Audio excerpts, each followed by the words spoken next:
प्रकाशपुर नामक गांव में विराज नाम का एक गरीब आंवला वाला रहता था। वो आंवले बेचकर अपने परिवार का पालन पोषण करता था। गरीबी के कारण उसे अपने जीवन में बहुत सारी कठिनाइयों का सामना करना पड़ता था। आंवला ले लो, ताजे ताजे और रसीले आंवले।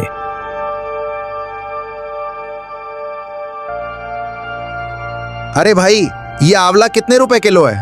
आंवले 60 रुपए किलो है। अरे बाप रे, इतने महंगे आंवले? तुम्हारे आंवले में कोई कीमती हीरे जड़े हुए हैं क्या, जो तुम इतने महंगे बेच रहे हो?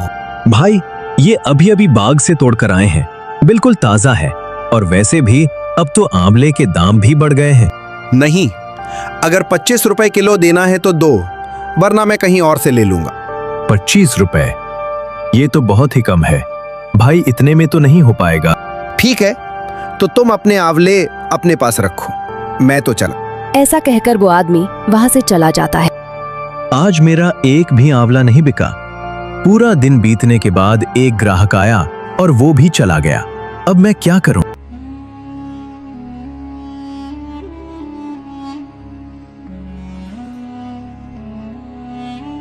अरे विराज, क्या सोच रहे हो? नमस्ते मुखिया जी। हाँ, नमस्ते। क्या हुआ? तुम किस सोच में डूबे हुए थे? मुखिया के पूछने पर विराज उन्हें सब कुछ बता देता है। इसके आंवले तो वाकई बहुत ही अच्छे हैं और ताजा हैं। वो आदमी बेवकूफ था।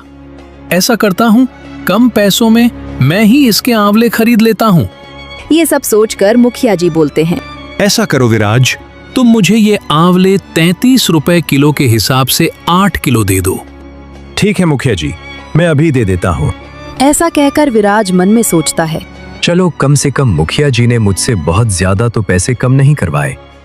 अब जो भी पैसे मिलेंगे मैं उन पैसों से घर की जरूरत का सामान ले लूंगा, क्योंकि खाली हाथ भी तो घर नहीं जा सकता।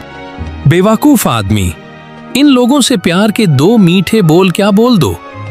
ये लोग अपना सब कुछ न्योछावर कर देते हैं। फिर मुखिया जी आंवले लेकर वहां से चले जाते हैं और विराज भी अपना सामान लपेटकर अपने घर की ओर निकल जाता है। अजी सुनते हो, अच्छा किया है जो आप जल्दी आ गए।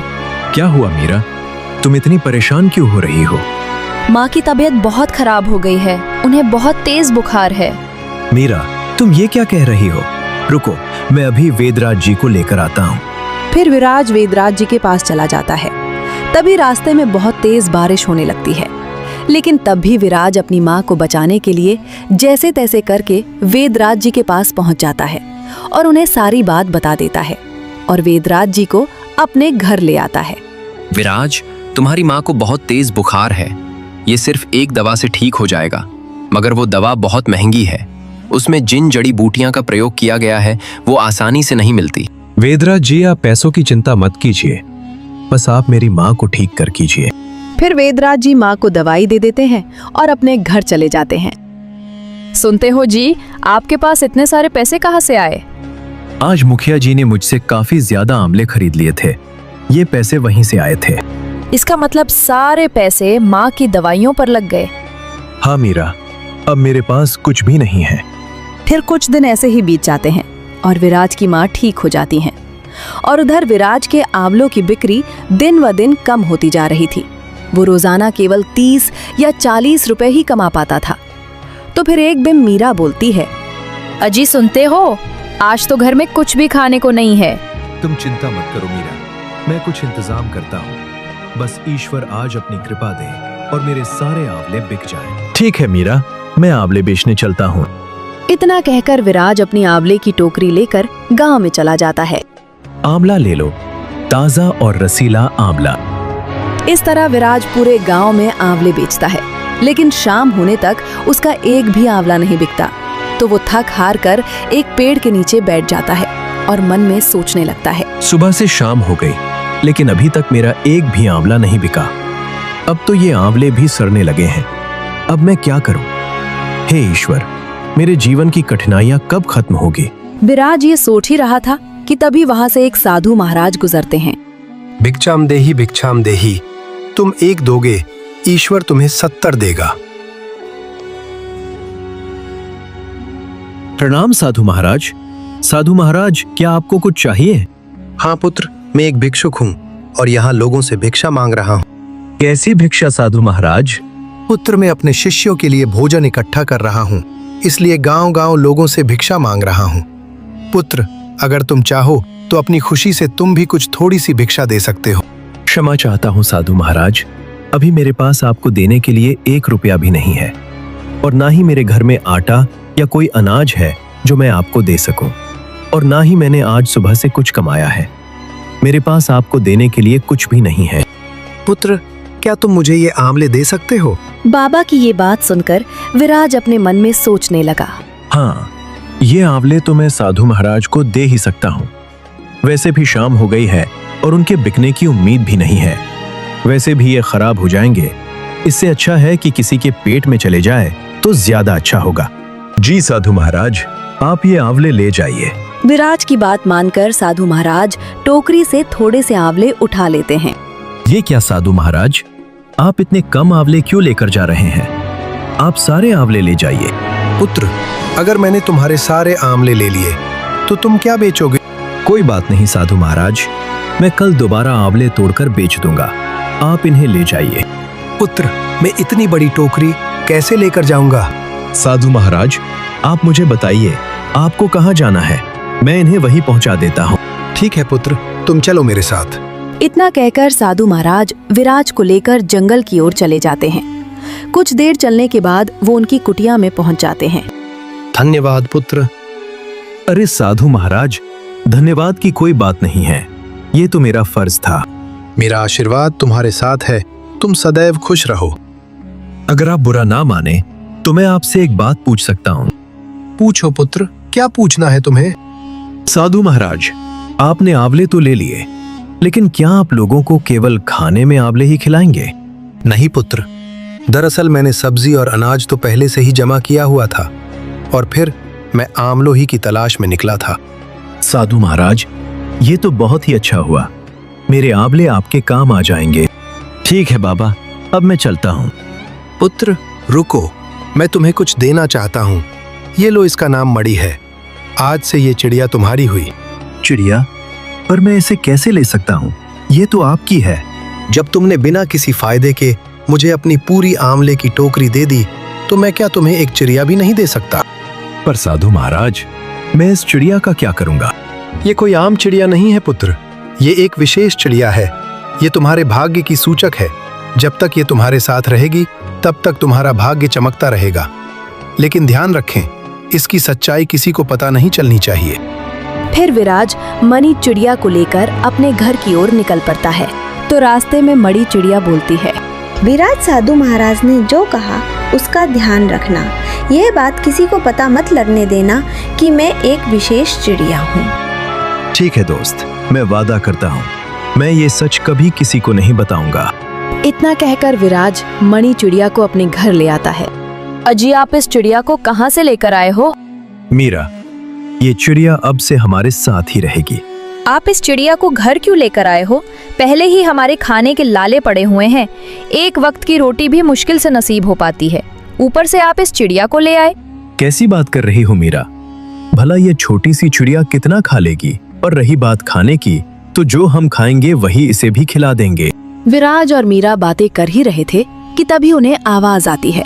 अरे विराज, क्या घर पर हो? जरा बाहर तो आओ। अरे सोहन भाई, आप यहाँ?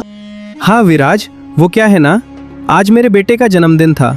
बहुत सारे पकवान बच गए, मैंने सोचा गांव में बांट दूं, इसलिए मैं तुम्हें भी देने चला आया। ये लो। बहुत बहुत शुक्रिया सोहन भाई आपका। अरे नहीं विराज, इसमें शुक्रिया की क्या बात है? वैसे भी ये खाना खराब हो जाता तो इससे अच्छा किसी का पेट ही भर जाए। सोहन ये कहकर वहाँ से चला जाता है। ये तो बहुत स्वादिष्ट पकवान है। देखो मीरा, मैंने कहा था ना कि जिसके भाग्य में जो लिखा होता है वो उसे मिल ही जाता है। तुम खामखा चिंता कर रही थी, देखो ये पकवान हमारे पास खुद चलकर आ गए। आज तो हम खाएंगे स्वादिष्ट पकवान और मनाएंगे ईश्वर के गुणगान। फिर वो सब मिलकर खाना खाते हैं। मीरा, तो मैं आंवले बेचने बाजार जा रहा हूँ, तुम घर का और माँ का ख्याल रखना। तो क्या आप इस मणि चिड़िया को भी अपने साथ लेकर जाएंगे? क्यों, क्या हुआ? मैं इस चिड़िया को अपने साथ लेकर नहीं जा सकता कि? कुछ नहीं, मैं तो बस वैसे ही पूछ रही थी। विराज मीरा की बात सुनकर आंवले बेचने चला जाता है। आमले ले लो, ताजा ताजा और रसीले आमले। तभी विराज की आवाज सुनकर एक आदमी विराज के पास आता है। विराज, तुम्हारे आंवले तो बहुत अच्छे दिख रहे हैं, क्या भाव दे रहे हो? भाई आंवला 60 रुपए किलो है। अच्छा, एक काम करो, मुझे 5 किलो आंवले दे दो।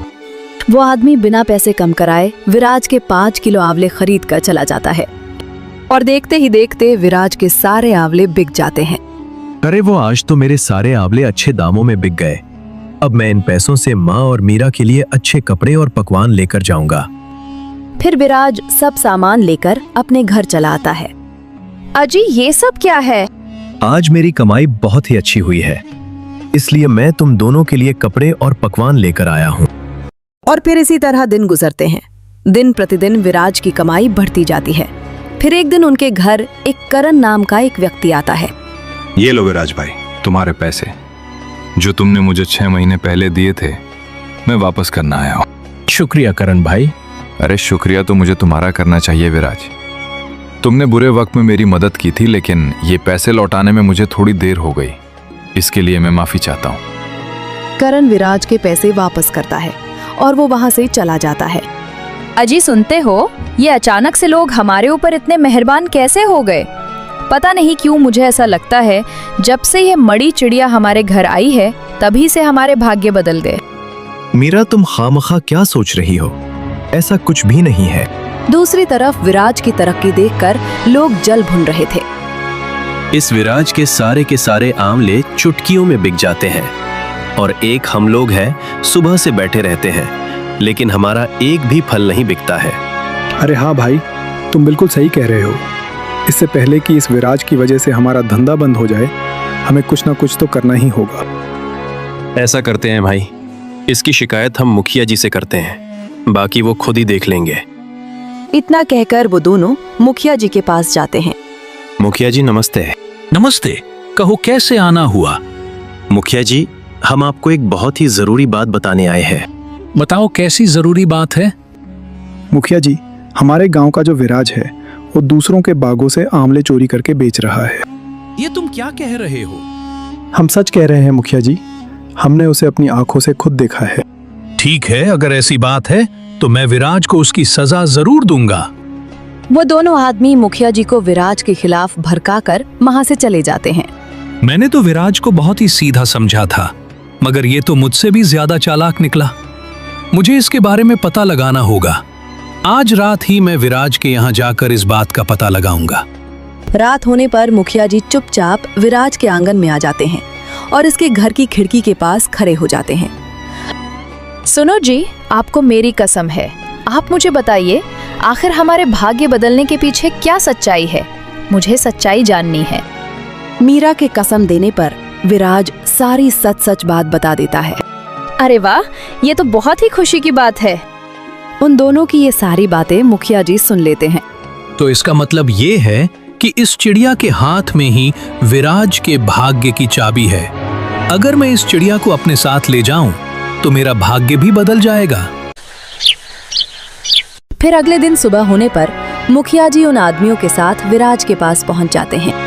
विराज, तुम इतने बड़े चोर निकलोगे, मैंने कभी सोचा नहीं था। चोरी? कैसी चोरी मुखिया जी? ज्यादा बनने की जरूरत नहीं है, मैं तुम्हारी सारी सच्चाई जान चुका हूँ। कैसी सच्चाई मुखिया जी? तुम दूसरों के बागों से आंवले चोरी करके बेचते हो और पूछते हो कैसी चोरी। तुम्हारी सजा ये है कि अब तुम्हें मुझे 20,000 रुपए का भुगतान करना पड़ेगा। मुखिया जी, मेरे पास इतने पैसे तो नहीं है और मैं सच बोल रहा हूँ, मैंने किसी के यहाँ कोई चोरी नहीं की। अगर तुम्हारे पास 20,000 रुपए नहीं है तो मैं ये तुम्हारी चिड़िया अपने साथ ले जाऊंगा। नहीं नहीं, मैं तुम्हारे साथ नहीं जाऊंगी। मुखिया जी, ये मेरी चिड़िया है, आप मेरी चिड़िया को ऐसे लेकर नहीं जा सकते। मारो इसे, ये हमारे बागों में चोरी करता है और हमारी मेहनत के पैसों पर ऐश कर रहा है। हाँ हाँ, मारो इसे, ये चोर है।